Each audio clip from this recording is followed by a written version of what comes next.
So ito na po yung bagong arrangement, no, sa ating mga manok dito.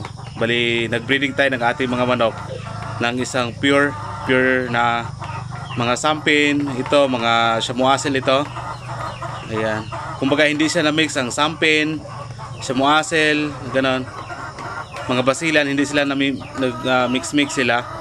So sineseparate po natin just in case kung may mag-inquire, at least tama yung maibigay ho natin. Ayan natin mga Shamu. Apat dito, yung iba dito, yung isa na disgrasya, hindi ko alam kung ano yung sino kaya yung kumagat nito. Yan, hindi na lang natin ipakita sa video dito, pero apat lang, nabawasan ito ng isa. So ganito yung ating arrangement dito. So kumbaga dito naging 1:4 na lang sila.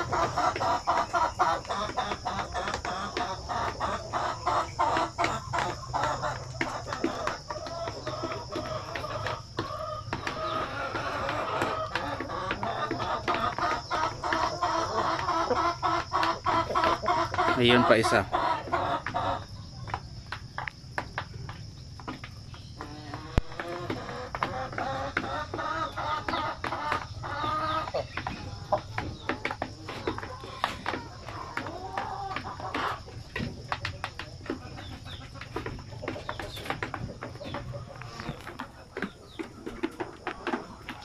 So doon sa kabila tingnan din natin. Tapos dito nagulat kami may ano na. Yan oh. Ang ganda ng kulay ng inahin nito. May basila na napipisa. Ayan oh, may 5 na sisiw. Yan. 5 pa, so hindi pa tapos. Ayan oh. So ayan. At least pag balik natin sa bakasyon may napipisa na rito. So yan kasi yung ating mga pabahay sa ating mga manok hanggang sa likod. Sa iba yung hindi pa nakakita, yan kasi. So dito tayo kanina, dito yung may napipisa, dito meron din yung ating mga Shamuasil dito. Okay. Ayan o, Shamuasil. 5, so siguro pakawalan natin lang sila kapag lagpas na po sila ng 2 months para makasurvive sila sa init at ulan. So yan na po yung resulta ng ating mga Shamuasil. Mga 2 months pa lang to sila mahigit.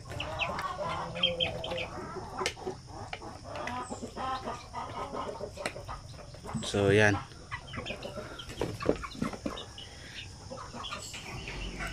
Dito kanina pinakawalan ko na yung ibang mga sampin. Wala nang laman dyan. Dito may sampin na naglilimlim yan. Hindi na lang natin buksan. Yan ang nakita nyo. Sa likod, dyan naman nilalagay yung ating mga feeds. Sinisiparet natin sa ating mga manok.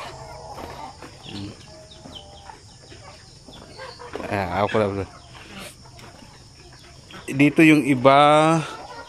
Dito yung mga binili natin na Shamuasil na isa. Oh. Ayan. So 1:5, walang bawas.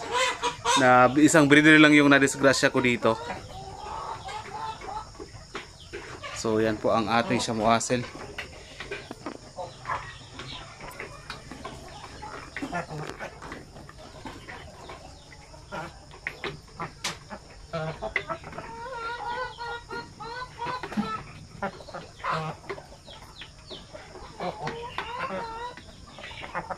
So yan lang po yung setup dito, 1:5. Okay. So kumbaga i-observe natin ito kasi gagamit din po tayo ng incubator. Dito naman yung mga paitlogan nila.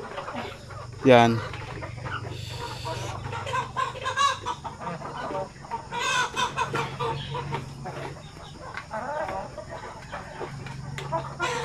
So dun sa kabila, tingnan natin.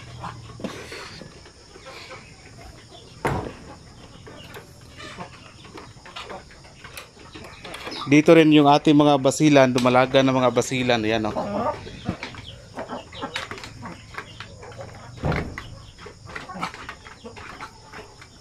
Dito yung ating mga basilan na iba.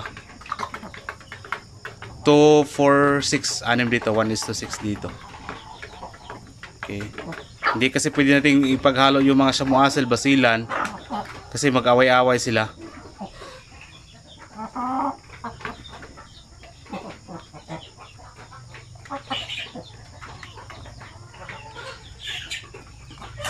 So doon tayo sa labas.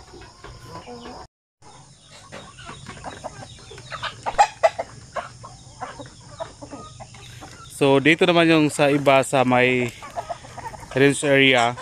Yan, pinakawalan ko na yung iba, yung mga 3 months. Kasi may mga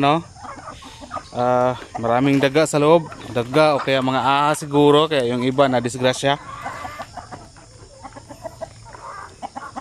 So ang mga sampin dito ko sila nilalagay kasi pinaka-importante sa akin itong mga sampin native chicken. Kasi pag dito ko nilagay yung mga inahin dito ay nakitaan ko sila na mas malakas sila mangitlog sa naka-range area. Kumbaga malaya silang gumagala, native kasi.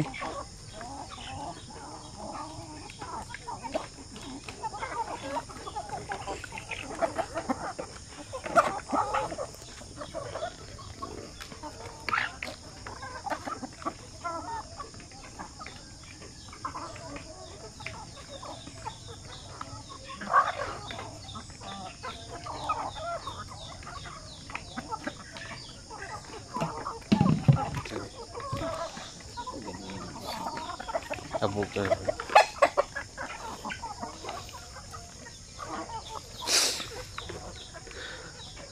So meron dyan yung ating mga sampin, yung iba na nag 4 months ay sinisilik na po natin sila na gawin po natin pang gawing breeder natin. Kasi mas in demand ngayon ang sampin. Kaya dito ko nilagay sa reserya kasi importante sa akin itong sampin kasi ang dami pong gustong bumili ng sampin, dami pong gustong mag-alaga. So yan po yung pinakasimpleng setup or arrangement ng ating mga manok. Kumaga hindi natin hinahalo-halo yung iba. Pwede na lang sa mga 3 months, 4 months kasi hindi naman yan sila mag-breeding pa. Pwede pa natin ihalo. Pero once mag-abot na sila ng mga 6 months, kunin na po natin sila para ma-maintain ang pagka pure breeding ng ating mga pure breed ng ating mga manok.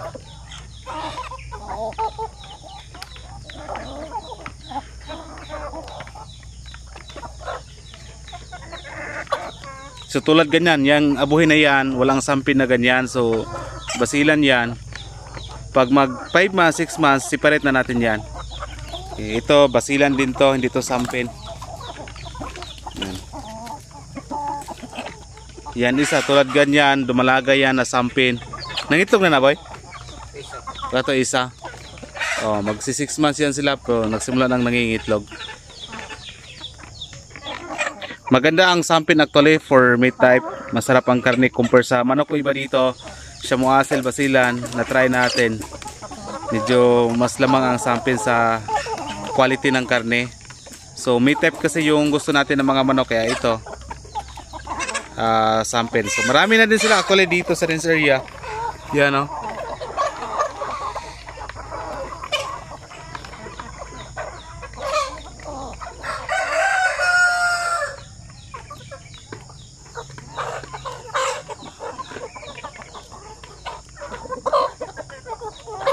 Tulad ganyan, yan samuasil yan pero hindi pa kasi yan pwede sa breeding so dito ko lang siya muna nilalagay. Yan pa isa. Pero pag once mag 5 months, 6 months kunin na natin yan. Hindi natin ihalo sa sampin. Yan yan, sampin natin na rooster yan oh. Nag-iisa lang yan pero bala kong magdagdag kulang. Pero may gusto ko dito na gawin na tandang dito na sampin. Nag-select din ako kasi magparami tayo ng sampin. Tulad dyan may palatandaan tayo no. Gawin natin yan na isang tandang. Yan.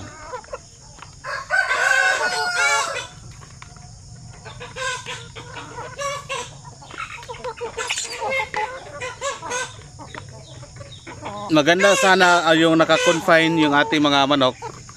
Ang problema lang kulang tayo sa space dito. Marami kasi sila.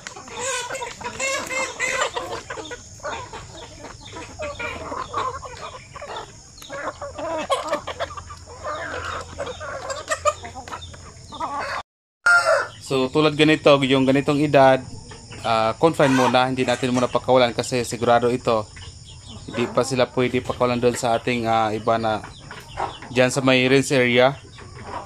Yan.